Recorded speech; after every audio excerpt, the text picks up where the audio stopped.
Salut et bonjour. Aujourd'hui, on va continuer notre série de méditations sur le livre d'Éphésiens.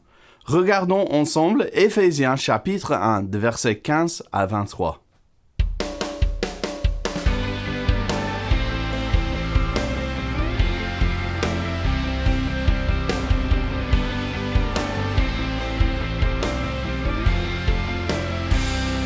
Éphésiens 1, de versets 15 à 23 dit « C'est pourquoi moi aussi, après avoir entendu parler de votre foi dans le Seigneur Jésus et de votre amour pour tous les saints, je ne cesse de dire toute ma reconnaissance pour vous lorsque je fais mention de vous dans mes prières.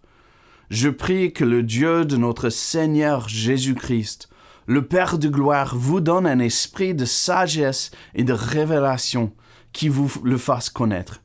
Je prie qu'il illumine les yeux de votre cœur pour que vous sachiez quelle est l'espérance qui s'attache à son appel, quelle est la richesse de son glorieux héritage au milieu des saints, et quelle est l'infinie grandeur de sa puissance qui se manifeste avec efficacité par le pouvoir de sa force envers nous qui croyons.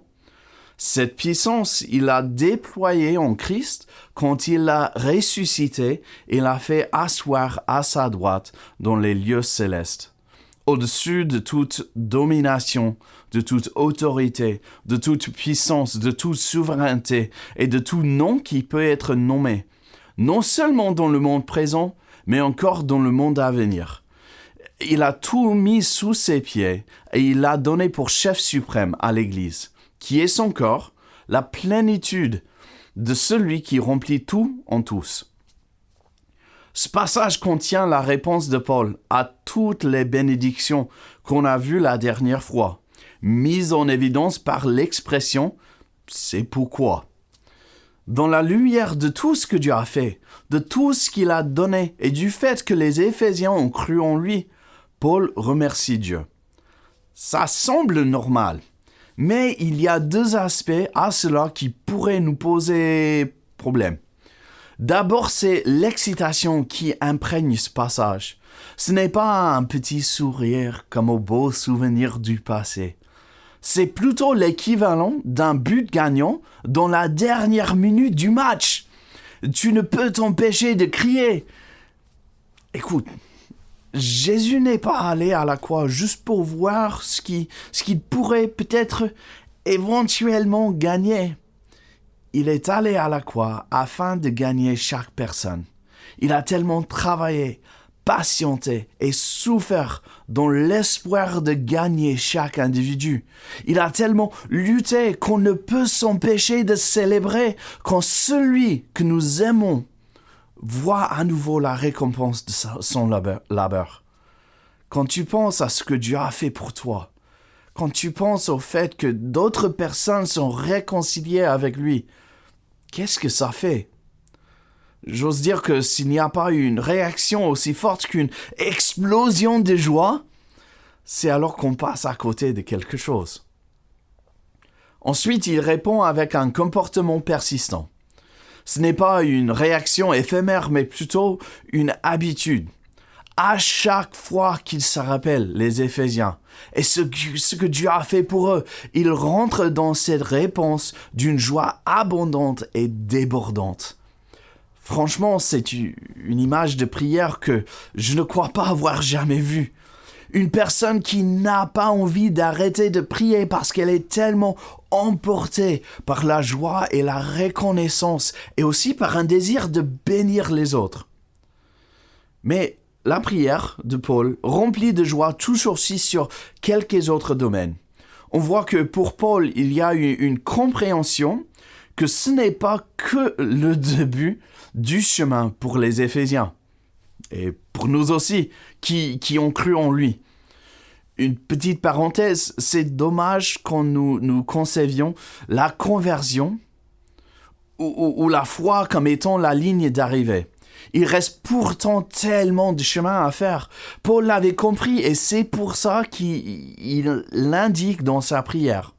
Il prie pour les Éphésiens avec une notion d'urgence parce qu'il voit qu'ils sont maintenant les représentants de Jésus et leur comportement, leur affection devront témoigner au monde de Jésus. Je ne sais pas si ça t'est déjà arrivé de voir une personne qui a une relation de fou avec Jésus. Tu vois la personne et tu te dis « Je veux ce qu'a cette personne ». Elle donne tellement envie que tu veux la même chose. Paul veut que les Éphésiens et que nous soyons comme ça pour Jésus. Je crois qu'il sait aussi que ce n'est pas facile de poursuivre ardemment Jésus. Oui, au début, ça va. Mais au fur et à mesure, tu peux facilement commencer à galérer. Pour Paul et aussi pour les Éphésiens, c'était de devoir faire face à la persécution physique, voire mortelle tous les jours. Peut-être pour nous, c'est une question d'usure et d'attention qui risque de nous faire dérailler. Puis il est intéressant de noter que Paul n'essaie plus d'expliquer les choses, mais il prie. Il aurait pu expliquer et approfondir les connaissances des Éphésiens, mais au lieu de ça, il prie. Pour moi, cela indique qu'on ne peut pas y arriver par notre intelligence, mais c'est plutôt une œuvre spirituelle. Là, ça me remet en question.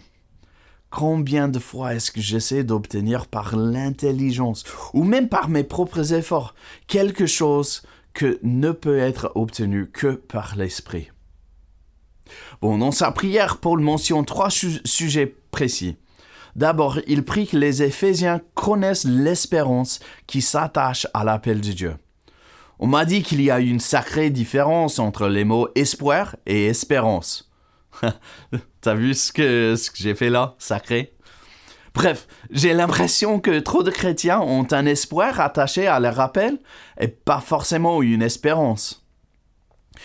Une espérance est censée tout transformer de sorte que peu importe les difficultés que tu traverses, cette espérance plane au-dessus et te donne une joie et une paix. Une espérance est censée te faire penser affectueusement et tendrement à ce que Dieu a fait et notre destinée finale avec lui. Franchement, j'en suis moi aussi un peu loin. Mais c'est pour ça que Paul prie, afin que nous puissions y arriver. Ensuite, il prie que les Éphésiens connaissent la richesse de son glorieux héritage au milieu des saints. Autrement dit, c'est que les saints, les chrétiens, sont l'héritage de Dieu. Il y a une richesse et une gloire qu'il a mise dans son cœur, dans son Église, dans son peuple.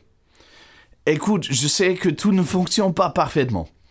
Je sais qu'il y a des problèmes dans l'Église.